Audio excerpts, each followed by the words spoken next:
চৰকাৰক মই মোৰ ফালৰ পৰা এইটোৱে আহ্বান জনাম। মই মানে প্ৰথমতে চিনাকি দিছোঁ, মই বৰপেটা চাৰ্কল অৰ্থনীতি চাব ডিভিজনৰ মই ৰজনী বৰ্মন।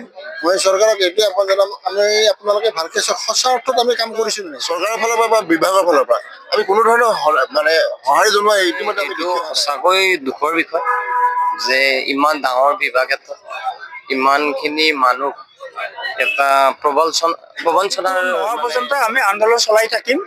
কাৰণ আমাৰ বাকী যিহেতু মই এতিয়া মানুহ মোৰ 50 বছৰ, মই কেইবছৰ বাচিম। শক্তি ভগৱানে দিছে আৰু সঁচাই ৰাইজৰ লগত প্ৰত্যেকজন মানুহৰ লগত আমি মহিলাসকলেও সহযোগ কৰি ওলাই আহিম। আপোনালোকে জানে অসমত স্মাৰ্ট মিটাৰ সংস্থাপন কৰিছে, এতিয়া সংস্থাপন কৰক, কিন্তু কথাটো হ'ল আমি সেই মিটাৰসমূহ যোনে মেইনটেনেঞ্চ কৰি আছিলোঁ সেই মানুহখিনিৰ অৱস্থা কি হ'ব?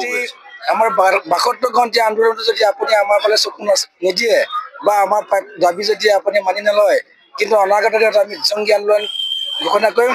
তাত কিন্তু আমাৰ সন্থা কেতিয়া मैं तो बोल रही हूँ जो सबका परमानेंट हो जाए, जब तक उन लोगों हम लोगों को हेल्प करे, नहीं तो कैसे हम लोग ফালেদি আপোনালৈ আহ্বান জনাইছো। আৰু আমাৰ যিখিনি প্ৰব্লেম, আমাৰ যিখিনি অসুবিধা সেইখিনি বুজিবলৈ আপুনি আহক। আমি য'ত ভাওনাগুচিত বহি আছো, আমি আপোনাৰ পৰা ন্যায় আজিৰ দিনত সম্পূৰ্ণৰূপে ব্ৰিটিছ শাসন চলিব। সমিতিৰ পৰা আহিছো, বৰ্তমান আছো গুৱাহাটী 6 মাইলৰ চচলত, আৰু য'ত আজি ৭২ ঘণ্টীয়া ধৰ্ণা কাৰ্যসূচী আমাৰ শক্তি বিভাগৰ প্ৰায় ৫,০০০ অধিক আমাৰ য'ত অস্থায়ী কৰ্মচাৰী ইয়াত ৭২ ঘণ্টা ধৰি পেলাই য'ত আন্দোলন কাৰ্যসূচী চলি আছে, আৰু ইয়াৰ লগতে আমি পুৰুষৰ লগতে মহিলাকো দেখা পাইছো। এতিয়া আপুনি পোনপ্ৰথমে আপোনাৰ নামটো কওক। হয়, নমস্কাৰ, মোৰ নাম অৰুণিমা বৰা। আমি আহিছোঁ মৰিগাঁৱৰ পৰা। আমাৰ প্ৰায় ৯জন মানুহ আহিছে ইয়াতে। আমি আজি ৩ দিন ধৰি অহা যোৱা কৰি আছো, ২-৪জন ইয়াত আছে। এতিয়া আমি পুৰাদমে ইয়াত লাগিছো, ইয়াত ধৰ্ণা কাৰ্যসূচীত আমি সহযোগ কৰিছো। এতিয়া চৰকাৰে এতিয়া কেনেকুৱা পদক্ষেপ লয়, মানুহখিনিয়ে যথেষ্ট কষ্ট কৰিছে। ৰাতি থকা মানুহখিনিতো বহুত কষ্ট হৈছে, তাৰ ভিতৰত কিছু মানুহ বহুত দূৰৰ পৰা আহিছে, তেওঁলোকৰো কষ্ট হৈছে। ৰাইজে মানে কয় নহয়, ৰাইজে নখ জোকাই। ঋতুমণি বৰা, আমি বহুত দিনৰ পৰাই লাগি আছো, কিন্তু আমি এনেকে ধৰ্ণা সুযোগ কৰি আছো, কিন্তু মানুহখিনিক আমাক ধৰক 1890 সোমাবলৈ ধৰিছে, কিন্তু আমাৰ এতিয়ালৈ দিয়া নাই। গতিকে এইখিনি দিব বুলি আমি এটা আন্দোলন কৰি আছো। এইবাৰ আন্দোলনটো অলপ জোৰদাৰে হৈছে। এটা অৰ্ডাৰ ওলোৱাৰ পিছতো তেওঁলোকে অৰ্ডাৰটো বাতিল কৰি এটা মাহতে 2টা অৰ্ডাৰ উলিয়াই দিলে। মহিলাৰ পৰা এটা মই কথা জানিব বিচাৰে, বৰ্তমান ৭২ ঘণ্টা আন্দোলন কাৰ্যসূচী কাইলৈ 11টামান বজাত আমাৰ সমাপ্ত ঘটিব। আচ্ছা, ইয়াতো যদি ভাল পৰ এটা যদি আমি নাপাওঁ, তেতিয়া আমাৰ অন্য নেক্সট কিবা কাৰ্যসূচী আমাৰ জ্যেষ্ঠ যিসকল কৰ্মী আছে, আলোচনা চলি আছে। আমি আকৌ এপ্ৰিল মাহত মানে বিজুলী ভৱন ঘেৰাও কৰা এটা আন্দোলন হয়তো মানে আলোচনা চলি আছে। কিমান দূৰ সঠিক আমি এতিয়াই ক'ব নোৱাৰো, কিন্তু তেনেকুৱা এটা হ'বগৈ, কাৰণ মানুহখিনি যথেষ্ট হতাশ হৈ গৈছে। আজি ডেটলৈকে যেতিয়া তেওঁলোকৰ কোনো কাণসাৰ নাই, তেতিয়াহ'লে অহা মাহত তেনেকুৱা কিবা এটা পদক্ষেপ ল'ব চাগে। আচ্ছা, মই আশা কৰিম যে বৰ্তমান যদি আমাৰ যিটো ৭২ ঘণ্টীয়া ধৰ্ণা কাৰ্যসূচীটো আমাৰ পাছত বা সেইখিনি কৰাৰ পাছতো চৰকাৰে যদি গুৰুত্ব নিদিয়ে, আপুনি অসমত যেনেকে মূলাগাবোৰ ওলাই আহিছিলে, মহিলা হিচাপে আপুনি ওলাই আহিব পাৰিব? পাৰিম, নিশ্চয় ওলাই আহিম। সেইখিনি শক্তি ভগৱানে দিছে, আৰু সঁচাই ৰাইজৰ লগত প্ৰত্যেকজন মানুহৰ লগত আমি মহিলাসকলেও সহযোগ কৰি ওলাই আহিম। চচলত ৭২ ঘণ্টা আন্দোলনত আপোনালোকে অংশগ্ৰহণ কৰি আছে, চৰকাৰক এতিয়া কি আহ্বান জনাব? চৰকাৰক মই মোৰ ফালৰ পৰা এইটোৱে আহ্বান জনাম। মই মানে প্ৰথমতে চিনাকি দিছোঁ, মই বৰপেটা চাৰ্কল অৰ্থনীতি চাব ডিভিজনৰ মই ৰজনী বৰ্মন। মই চৰকাৰক এইটোৱে আহ্বান জনাম, আমি আপোনালোকে ভালকৈ সঁচা অৰ্থত আমি কাম কৰিছোঁ নাই। যদি সঁচা অৰ্থত আমি কাম কৰিছোঁ, আমাক কামৰ পৰা নেগলিজেঞ্চি কৰি এডিআৰৰ পৰা লোৱাৰ কথাটো কেলেই ভাবিছে, আৰু সেই ভবাৰ কথাটোতে আমি মানে বিৰোধ কৰিছোঁ। আৰু আমি ইয়াৰ দ্বাৰা মুখ্যমন্ত্ৰীক বা মানে পিটিশ্যনক জনাব বিচাৰিছোঁ, সেইটো আপোনালোকক কেতিয়াও আমি বাস্তৱত ৰূপায়ণ হ'ব নিদিম। দৰকাৰ হ'লে আমি যি যুদ্ধ কৰিছোঁ, ইয়াত কিন্তু ডবল যুদ্ধ কৰিম। যেনেকুৱা প্ৰচেছত যুদ্ধ কৰিব লাগে, আমি তেনেকুৱা প্ৰচেছত যুদ্ধ কৰাৰ আমি আপ্ৰাণ চেষ্টা কৰিম। তথাপিতো আমাক এৰি আমাৰ নিজৰ ঠাইত আনক বহিবলৈ ইমান সহযোগী নিদিম। বহিব পাৰিব আমাৰ মৃত্যুৰ পিছত। সেইখিনিতে আমাৰ প্ৰাপ্য অধিকাৰ পাবৰ কাৰণে আজি অসমৰ খিলঞ্জীয়া লোকসকলে, য'ত আমাৰ ৫,০০০তকৈ অধিক লোক আমি এই ৭২ ঘণ্টীয়া আন্দোলন কাৰ্যসূচী বহিছে, এই ক্ষেত্ৰত আচলতে চৰকাৰক আপুনি কি আহ্বান জনাব? প্ৰথমে আপোনাৰ নামটো কওক। নমস্কাৰ, মোৰ নাম শ্ৰী তপন দাস। মই পাঠশালা চাব ডিভিজনৰ পৰা আহিছোঁ। কথাটো হ'ল এনেকুৱা যে আমি আজি ৭২ ঘণ্টা আন্দোলন কৰাই নহয়, অনাগত দিনত আমি বিভিন্ন ধৰণে শক্তিখণ্ডত যি অস্থায়ী কৰ্মচাৰী আছে, এই অস্থায়ী কৰ্মচাৰীসকলে বিভিন্ন ধৰণৰ আন্দোলন প্ৰতিবাদ আমি কৰি আহিছোঁ। কিন্তু আমাৰ অসমৰ যি সৰ্বকালৰ সৰ্বশ্ৰেষ্ঠ মাননীয় মুখ্যমন্ত্ৰী ডাঙৰীয়া তেখেত একচুৱেলি আমাক শক্তি বিভাগৰ যি অস্থায়ী কৰ্মচাৰী এই অস্থায়ী কৰ্মচাৰীসকলক মাহিয়াইৰ চকুৰে চাই পনা সাহস পতান দিয়াৰ নিচিনাকৈ আমাক যি ৰাম ঠগন দি আহিছে এই কথাত আমি আমাৰ অস্থায়ী কৰ্মচাৰী সন্থাৰ পৰা আসাম ষ্টেট আউটচোৰ্চ পাৱাৰ ৱৰ্কৰ্ছ ইউনিয়নৰ তৰফৰ পৰা তেখেতক ধিক্কাৰ জনাইছোঁ আৰু এই আন্দোলনতে আমি ক্ষান্ত নাথাকি অনাগত দিনত আমি যে ইয়াতকৈ জংগী আন্দোলন গঢ়ি তুলিম তাৰ কাৰণে আমি চৰকাৰ তথা বিভাগক জনাই দিছোঁ আৰু এই ক্ষেত্ৰতে মই এটা কবিতা লিখি উলাইছিলোঁ সেইটো পাঠ কৰিব বিচাৰিছোঁ আপোনালোকে সহায় সহযোগ কৰিলে ভাল পাম নিশ্চয় ধন্যবাদ নমস্কাৰ কবিতাটোৰ নাম হৈছে মামা কোনে বাৰু বুজিব আমাৰ যন্ত্ৰণা মামা সপোন ৰচি জীয়াই আছো কাক বাৰু কম বুকুৰ আপোন বুলি কাক বাৰু ল'ম শেষ হ'বলৈ গৈ আছে আশা ভৰসা ৰৈ আছিল মাথো এটা আশাৰ বতৰা পিছে নাই নোৱাৰিম আৰু সহ্য কৰিব মামা গাই যাম মাথো গণতান্ত্ৰিক আন্দোলনৰ ভাষা মামাক কৈছো আপুনিয়ে শ্ৰেষ্ঠ আপুনিয়ে ডাঙৰ মামা আপুনি এপিডিচিএলৰ কৰ্মীক বজাই দিলা ধামা যদি পাৰে আপুনি আমাৰ চাকৰি নিয়মীয়া কৰি ভাল কাম কৰক নহলে কিন্তু আমাক ডিঙি চেপি মাৰক ধন্যবাদ আচলতে যিটো মানুহে নিজৰ আৱেগিক প্ৰচাৰ কৰিবৰ কাৰণে বা বিভিন্ন কবিতা লিখিবৰ কাৰণে মানুহৰ এটা আৱেগ লাগে আমি গম পাইছো তেখেতৰ আচলতে আৱেগ আছে আগত আৰু তেখেতৰে নহয় অস্থায়ী কৰ্মচাৰী য'ত শক্তি বিভাগৰ ইয়াত ৫,০০০তকৈ অধিক লোক ইয়াত য'ত আন্দোলন কাৰ্যসূচীত সকলোৰে আৱেগ আছে আৰু তেখেতে আৱেগৰ পৰা য'ত কবিতা সৃষ্টি হৈছে তেখেতৰ পৰা কবিতা সৃষ্টি হৈছে তেতিয়াহ'লে নিশ্চয় এই আৱেগখিনি চৰকাৰে আমাৰ বৰ্তমান অসমৰ মুখ্যমন্ত্ৰী সুদক্ষ মুখ্যমন্ত্ৰীয়ে বুজি পাব লাগে বুলি মোৰ ফালৰ পৰা আহ্বান জনাই আমাৰ ৫,০০০ জনৰ যিটো সঠিক অস্থায়ী কৰ্মচাৰীক অতি সোনকালে ব্যৱস্থা গ্ৰহণ কৰিব লাগে বুলি মই আহ্বান জনাই মোৰ নিজৰ প্ৰাপ্য অধিকাৰ পাবৰ কাৰণে আজি পুৰুষ মহিলাৰ লগতে আমাৰ বিশেষ বয়োজ্যেষ্ঠ লোকসকলক আমি এই সচলতে আমি বাসত্তৰগন্তীয়া আন্দোলন কাৰ্যসূচীত মই দেখা পাইছো আৰু মই বিশেষ জ্যেষ্ঠ হিচাপে আপোনাৰ পৰা বিশেষ মই পোনপটীয়াভাৱে সুধিব বিচাৰিম আপুনি চৰকাৰৰ ওপৰত কি আহ্বান জনাব আমি চৰকাৰক আহ্বান জনাইছোঁ যে যিসকল অস্থায়ী কৰ্মী আছে মানে ৫,২৩৩ জনৰ কথা ওলাইছে এই ৫,২৩৩ জনক অতি সোনকালে চৰকাৰে মানে স্থায়ী মকৰল দিব লাগে ইয়াত বিভিন্ন ধৰণৰ তেওঁলোকে মানে যি মানে চল চাতুৰিৰে ইমান দিনে তেওঁলোকক যি বঞ্চিত কৰি ৰাখিছে সেইটো মানে অসাংবিধানিক হৈছে বুলি মই অনুভৱ কৰোঁ মানে মানুহৰ ইতিমধ্যে আমাৰ নিজকে মোৰ ব্যক্তিগতভাৱে মোৰ ইতিমধ্যে বয়স উকলি গৈছে আৰু মোৰ লগতে আছে বহুত আমাৰ কৰ্মচাৰী প্ৰায় আমাৰ ৮০% কৰ্মচাৰীৰ ভিতৰে কিজানি 60%ৰে প্ৰায় বয়স উকলিয়ে গৈছে নতুন চাম খুব কমেই আছে তো আজি এতিয়া ইমানখিনি কৰ্মচাৰীয়ে আজি ৮-১০ বছৰৰ পৰা তেওঁলোকে নিষ্ঠাৰে কাম কৰি আহিছে আপোনালোকে এতিয়াও যুৱৰ শক্তি লৈ পেলাই নিশ্চয় আৰু পৰৱৰ্তী কাৰ্যসূচীত অংশগ্ৰহণ কৰিব পৰৱৰ্তী কাৰ্যসূচীত আমাৰ সংগঠনটোৱে আমাৰ যিটো আজি ইতিমধ্যে আমাৰ ২টা সংগঠন মিলিত হৈছে ২টা সংগঠনৰ মিলিত হৈ যিটো কেন্দ্ৰীয় সমিতিয়ে যিটো সিদ্ধান্ত লয় আমি সেই সিদ্ধান্তটোত ভয় জনাই যিকোনো কাৰ্যসূচী ল'বলৈ আমি প্ৰস্তুত আছোঁ পোনপ্ৰথমে এইটো সঁচাকৈ দুখৰ বিষয় যে ইমান ডাঙৰ বিভাগ এটাত ইমানখিনি মানুহ এটা প্ৰবঞ্চনাৰ মানে হেৰি কৰি আছে গতিকে সেইটো বিৰাট দুখৰ কথা যে যিখিনি মানুহে ইমান কষ্ট কৰি কিনে মানে গোটেই অসমখনক পোহৰ জ্বলাই আছে সেইখিনি মানুহকে এনেকুৱা মানে প্ৰতাৰণা কৰা হৈছে মই এইটো বিচাৰিম মানে বিভাগীয় পক্ষক বা চৰকাৰ পক্ষক যে যিখিনি আমাৰ দাবী আমি উত্থাপন কৰিছো সেইখিনিৰ ওপৰত এটা বিবেচনা কৰি আৰু যিখিনি মানুহে কৰ্মৰাজি হৈ আছে এপিডিচিএলত যদিকে এইখিনি মানুহ প্ৰয়োজন এইখিনি আমাক লাগিবই গতিকে এইখিনি মানুহৰ এটা সুব্যৱস্থা এটা কৰিব লাগে পাৰিলে চাকৰিটো নিয়মীয়া কৰিব লাগে আৰু যেতিয়ালৈকে নিয়মীয়া নহয় আমাৰ দাবী মৰ্মে যেনেকৈ আমি এটা উচিত মজুৰি দিব লাগে সেইটোৱে আৰু সেইটো হ'লে আমাৰো চলাত অলপ সুবিধা হয় যিখিনি বৰ্তমান দি আছে আমাক ফিক্স পে হিচাপত বা এইটো 89 যেনেকুৱা ধৰণৰ এটা ব্যৱস্থা কৰি দি আছে এইটো সঁচাকৈ নিম্ন এটা এইটোৱেদি চলিব নোৱাৰে আপুনি কোনটো ডিভিজনৰ পৰা আহিছে বুলি কয়? চাব ডিভিজনৰ পৰা আহিছে?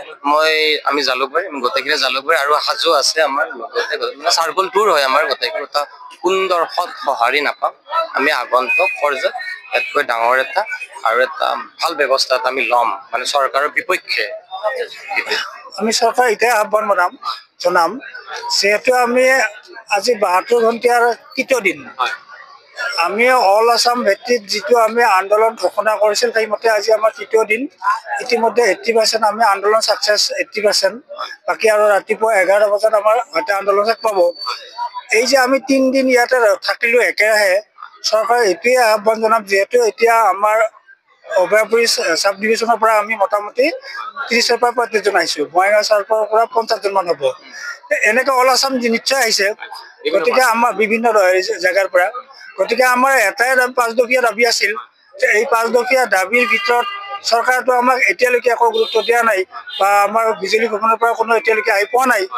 গতিকে তেওঁলোকক আমি এতিয়াই আহ্বান জনাওঁ, আমাৰ যিহেতু ইতিমধ্যে আমাক আজি মোৰ বয়সে 50 পাৰ হৈ গ'ল, গতিকে এই বাকী কেইবছৰ ভাবি আছো, যদি চৰকাৰে আমাক এনেকে ৰাখিম বুলি ভাবিছে, নোৱাৰিব। আমি ইয়াৰ পৰিৱৰ্তে হয়তো আমাৰ কেন্দ্ৰীয় সমিতিয়ে যিটো পদক্ষেপ লৈছে, আমি সেইমতে ইয়াৰ পিছত বিজুলী ভৱনতো আন্দোলন কৰাৰ কাৰণে সাজু আছো। মানে এটাই আমাৰ আহ্বান হয়, চৰকাৰে আমাক চাকৰি দিয়ক, নহ'লে আমাক গুলিয়াই মাৰক। আজি আমি চচলত আছাম ষ্টেট আউটচোৰ্চ পাৱাৰ পাৰ্চ ইউনিয়নৰ ফালৰ পৰা 72 ঘণ্টাৰ এটা কাৰ্যসূচী লৈছিলোঁ। সেই কাৰ্যসূচী মৰ্মে আমি আজি 48 ঘণ্টা অতিক্ৰম কৰিলোঁ। অহাকালি ঠিক 11 বজাত আমাৰ কাৰ্যসূচী শেষ হ'ব। আমি মঙলদৈ শাখা চাৰ্কল কমিটিৰ ফালৰ পৰা প্ৰতিনিধিত্ব কৰিছোঁ। আমাৰ মোটামুটি টোটেল মেম্বাৰ যিখিনি আছে গোটেইখিনিয়ে অংশগ্ৰহণ কৰিছে, আৰু আমাৰ যিসমূহ দাবী আছিল সেই দাবীসমূহ লৈ পেলাই আমি আমাৰ সিদ্ধান্তমৰ্মে আমি বহিছোঁ। আজি চাওক, অসমৰ এটা বিয়াগম বিভাগ, শক্তি বিভাগ, এই শক্তি বিভাগত আমি বছৰ বছৰ ধৰি কাম কৰি ৰ'দে বৰষুণে, আনকি কৰোণা মহামাৰীটো আমি নিজৰ জীৱনক তুচ্ছ তাচ্ছিল্য কৰি হ'লেও, নিজৰ জীৱনক উচৰ্গা কৰি হ'লেও আমি শক্তি কেন্দ্ৰৰ নিমিত্তে মানুহৰ ঘৰে ঘৰে গৈ বিল দিয়া, লাইন মেইনটেনেঞ্চ কৰাৰ পৰা ইত্যাদি কৰি গোটেইবিলাক কামত আমি নিয়োজিত হৈ আছিলোঁ ইমান বছৰ ধৰি। কিন্তু এতিয়া আমি শেহতীয়াকৈ গম পোৱা মতে ADRDৰ ফালৰ পৰা আমাৰ শক্তি খণ্ডত অসম চৰকাৰে নতুনকৈ ADRDৰ ফালৰ পৰা নিয়োগ কৰিব বিচাৰিছে। আমি এপিডিচিএলত ইমান বছৰ ধৰি যে নিজৰ জীৱন আৰু যৌৱনৰ যিখিনি উপযুক্ত সময়, সেই সময়খিনি আমি এপিডিচিএলত দিলোঁ। সেই সময়খিনিৰ যিখিনি মূল্য বা ইমান বছৰ আমাক যে লগালে, সেই লগোৱাৰ ফলত আমাৰ যিখিনি ক্ষতি, সেই ক্ষতিখিনি তেওঁলোকে দিব পাৰিব জানো? জাগিৰোডত কাগজ কল যেনেকৈ বন্ধ হৈছিলে, আৰু এই জাগিৰোডৰ কাগজ কলৰ যিটো কৰ্মৰত যিবোৰ মানুহ বিভিন্ন ধৰণৰ কৰ্মহীনতা হৈছিলে, এনেকুৱা ক্ষেত্ৰত আমাৰ স্মাৰ্ট মিটাৰত প্ৰভাৱ পৰিব নেকি, আপুনি কি ভাবে? চাওক, স্মাৰ্ট মিটাৰে আপোনালোকে জানেই অসমত স্মাৰ্ট মিটাৰ সংস্থাপন কৰিছে। এতিয়া সংস্থাপন কৰক, কিন্তু কথাটো হ'ল আমি সেই মিটাৰসমূহ যোনে মেইনটেনেঞ্চ কৰি আছিলোঁ, সেই মানুহখিনিৰ অৱস্থা কি হ'ব গৈ আছে? সেই মানুহখিনিক নিৰাপত্তাৰ ক্ষেত্ৰত, সেই মানুহখিনিৰ ভৱিষ্যত কৰ্মসংস্থাপনৰ ক্ষেত্ৰত চৰকাৰ বা বিভাগে কি কৰিব বিচাৰিছে, সেই বিষয়টোৰ ওপৰতে আমি শংকিত হৈ আমি আজি ইয়াত বহিব লগা হৈছে। নিশ্চয় আমি আমাৰ এই আন্দোলনৰ যি কাৰ্যসূচী লৈছোঁ, এই কাৰ্যসূচীখিনি চৰকাৰ বা বিভাগে মানি লওক, তাৰ কাৰণে আমি অনুৰোধ ৰাখিছোঁ। চৰকাৰক আপুনি কি আহ্বান কৰিব? নমস্কাৰ। আমি চৰকাৰ কি অনুৰোধ জনাই, আমাৰ এটা অনুৰোধ, আমি শক্তি বিভাগত বছৰ ধৰি সেৱা আগবঢ়াই আহিছোঁ, তথাপিতো চৰকাৰে আমাৰ চাকৰি নিয়মীয়া কৰা নাই। যদি অসমলৈ প্ৰধানমন্ত্ৰী মোদী আহিছে, এডভান্টেজ 2 চলিছে, আমি ৱেলকাম জনাইছোঁ। কিন্তু তাৰ লগে লগে আমি যে বিজুলী বিভাগত যে আমাৰ 5,033 জন অস্থায়ী কৰ্মচাৰীয়ে চাকৰিৰ কাৰণে যে প্ৰতিবাদ কৰি আছে, সেইটো এটা মুখ্যমন্ত্ৰীয়ে লক্ষ্য কৰিবলগীয়া কথা। অকল গুৱাহাটীত এডভান্টেজ আছাম প্ৰণালীৰ উন্নতি নহ'ব, আমাৰ গাঁৱে যিসকল অস্থায়ী কৰ্মী তেখেতলোকক প্ৰথমতে সংস্থাপন কৰিলেহে আমাৰ জাতি উন্নতি হ'ব, দেশ উন্নতি হ'ব, আমাৰ সকলো বিভাগ উন্নতি হ'ব। এই আমি ইয়াৰ পৰা মুখ্যমন্ত্ৰীক অনুৰোধ জনাইছোঁ, আপুনি যদি আমাৰ 72 ঘণ্টা আন্দোলনটো যদি আপুনি আমাৰ ফালে চকু নিদিয়ে, বা আমাৰ দাবী যদি আপুনি মানি নলয়, কিন্তু অনাগত দিনত আমি জংগী আন্দোলন ঘোষণা কৰিম। তাত কিন্তু আমাৰ সন্থা কেতিয়াও জগৰীয়া নহয়, তাৰ বাবে জগৰীয়া হ'ব চৰকাৰ আৰু প্ৰশাসন আৰু বিজুলী বিভাগ। ধন্যবাদ। আপুনি কোনটো চাব ডিভিজনৰ পৰা আহিছে? আমি বিপুৰীয়া চাব ডিভিজনৰ পৰা আহিছোঁ। নামটো বিশেষ কৈ দিব। মোৰ নাম নাৰায়ণ বৰুৱা। हुआ दत्तराय, मैं सिलचर इलेक्ट्रिकल सब डिवीजन 2 से आया हूँ। मैं तो चाहती हूँ सबका भी रेगुलर हो जाए, लेकिन ये तो हम लोगों का सबका दाबी है। लेकिन देखा जाए आगे क्या होता है, हम लोग तो ट्राई कर रहे हैं ना, कुछ हो जाए। असम का सीएम को आप क्या कहेंगे? मैं तो बोल रही हूँ ये सबका परमानेंट हो जाए, जब तक उन लोगों हम लोगों को हेल्प करे, नहीं तो कैसे हम लोग आगे बढ़े। ক'বলৈ গ'লে দুখেই লাগে আমি আচলতে কি কৰিলো মানে এনেকুৱা হৈছে যেন শক্তি বিভাগটোৰ আজিৰ দিনত সম্পূৰ্ণৰূপে ব্ৰিটিছ শাসন চলিবলৈ আৰম্ভ কৰিছে। ব্ৰিটিছ ৰুল আৰু আমাৰ মাজত কোনো পাৰ্থক্য নাই।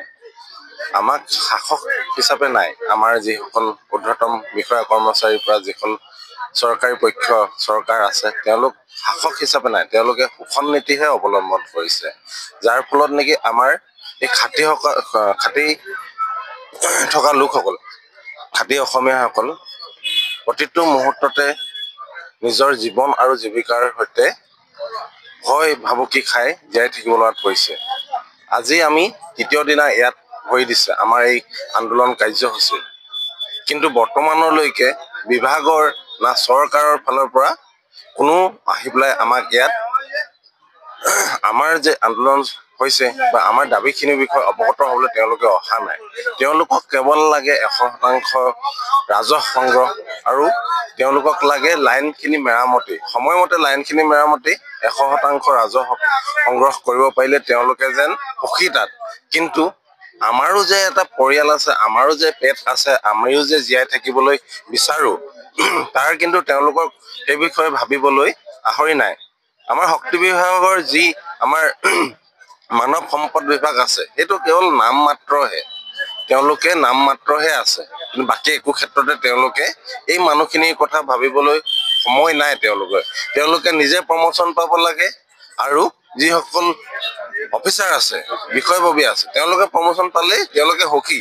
কিন্তু এই খাটি খোৱা অসমীয়া যিসকলৰ কাৰণে আজি তেওঁলোকে এচি ৰুমত বহি অৰ্ডাৰ লিখিব পাৰিছে, অৰ্ডাৰৰ ওপৰত অৰ্ডাৰ কৰিব পাৰে, আমাক আজি 100% লাগে, আজি আমাক এই লাইনটো এঘণ্টাৰ ভিতৰত মেৰামতি লাগে বা বিভিন্ন ধৰণৰ কামত তেওঁলোকে ব্যৱহাৰহে কৰিব জানে। কিন্তু আচ্ছা, মই এটা কথা আপোনাক সুধিব বিচাৰিছো, বৰ্তমান চৰকাৰে য'ত প্ৰতিটো ঘৰত স্মাৰ্ট মিটাৰ লগাই পেলাই যিটো কাৰ্য চলি আছে, য'ত আমাৰ অস্থায়ী কৰ্মচাৰী বিশেষ মানুহ কমাবলৈ গৈ আছে, এই ক্ষেত্ৰত আপুনি কি ক'ব?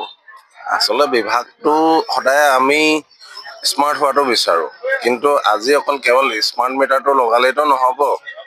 আপুনি যেতিয়া এখন গাঁৱত সোমাই চাব তাত কেবুল নাই, যাৰ ফলত নেকি স্মাৰ্ট মিটাৰটো লগাইছে, এফালে বেলেগ এডাল তাঁৰ দি চলাই আছে ঘৰটো।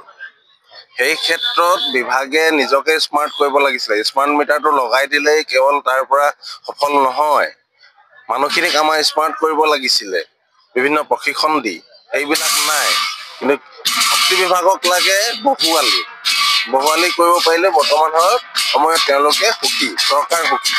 য'ত মই এটা কথা আপোনাক সুধিব বিচাৰিম, য'ত জাগিৰোডত এটা কাগজ যিটো কল আছিলে, ঠিক তেনেদৰে এই কাগজ কাৰখানা যিটো বন্ধ হৈ বিভিন্ন আমাৰ অসমৰ খিলঞ্জীয়াসকলে নিজৰ পাইপৰ অধিকাৰ হেৰাইছিলে, এই আমাৰ শক্তি বিভাগত স্মাৰ্ট মিটাৰ লাগি পেলাই আমাৰ পাইপো হেৰুৱাৰ কথা বা তেনেকুৱা এটা ভাবুকি আছিলে।